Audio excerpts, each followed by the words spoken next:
जादुई मिट्टी का घर।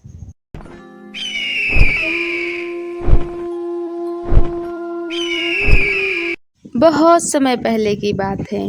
टुनटुनी चिड़िया अपने पति के मौत के बाद अपने छोटे छोटे बच्चों के साथ अपने पास वाले जंगल में जाकर एक घोंसला बनाकर उसमें रहने लगती।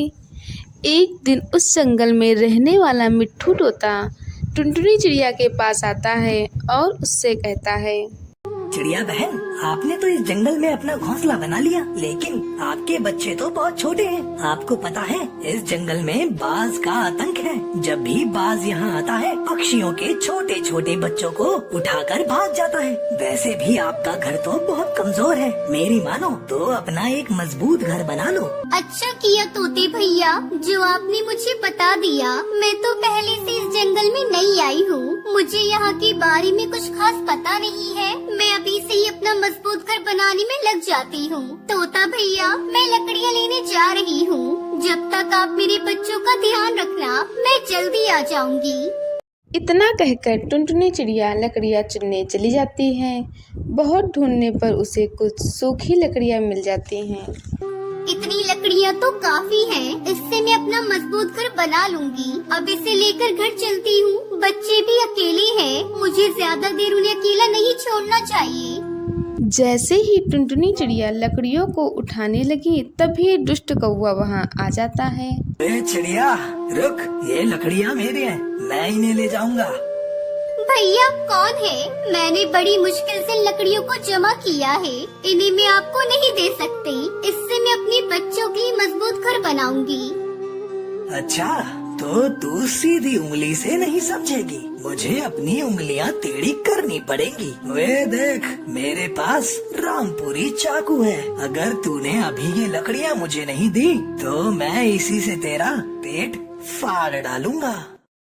नहीं नहीं भैया, ऐसा मत करना, मेरे छोटे छोटे बच्चे हैं। ले जाओ ये लकड़ियाँ, मैं अपना दूसरा इंतजाम कर लूंगी। अब आई ना लाइन पर, बड़ी आई थी मुझे मना करने वाली। चल हट यहाँ से। कालू कौवा सारी लकड़ियों को लेकर वहाँ से चला जाता है। टुनटुनी पास के ही एक पेड़ पर बैठ जाती है और रोने लगती है। अब मैं क्या करूं? अपने बच्चों की रक्षा कैसे करूं? जालिम बाज आज मेरे बच्चों को कहीं उठाकर ले न जाए। हे भगवान, मेरे बच्चों की रक्षा करना। टुनटुनी के आंसू उस पेड़ के नीचे तपस्या कर रहे बाबा पे पड़ते हैं। अरे ये चिड़िया क्यों रो रही है? क्या बात है? मुझे इससे पूछना होगा। चिड़िया रानी, ओ चिड़िया, नीचे आओ और अपने रोने का कारण मुझे बताओ। टुनटुनी अपनी सारी बात साधु महाराज को बताती है। साधु महाराज तुरंत अपने कमल का पानी मिट्टी पे गिराते हैं और देखते ही देखते वहाँ एक मिट्टी का घर प्रकट हो जाता है। ये लो चिड़िया रानी, तुम्हारे और तुम्हारे बच्चों के लिए ये मजबूत मिट्टी का घर। इसे कोई भी पक्षी कोई नुकसान नहीं पहुंचा सकता। ये जादुई मिट्टी का घर है। तुम अपने बच्चों के साथ इस घर में बिना डर के रह सकती हो। आपका बहुत बहुत शुक्रिया बाबा जी, मैं आपका ये एहसान कभी नहीं चुका पाऊंगी। आपने मेरी इतनी बड़ी मुसीबत को दूर कर दिया। फिर बाबा बाज उस मिट्टी के घर को उस चिड़िया के पेड़ पर भेज देता है। अगली रात बाज शिकार की तलाश में टुनटुनी के घर के पास आता है। वह टुनटुनी के घर को तोड़ने की कोशिश करता है। तभी उसे जोरदार करंट का झटका लगता है। वह डर कर तुरंत वहां से भाग जाता है।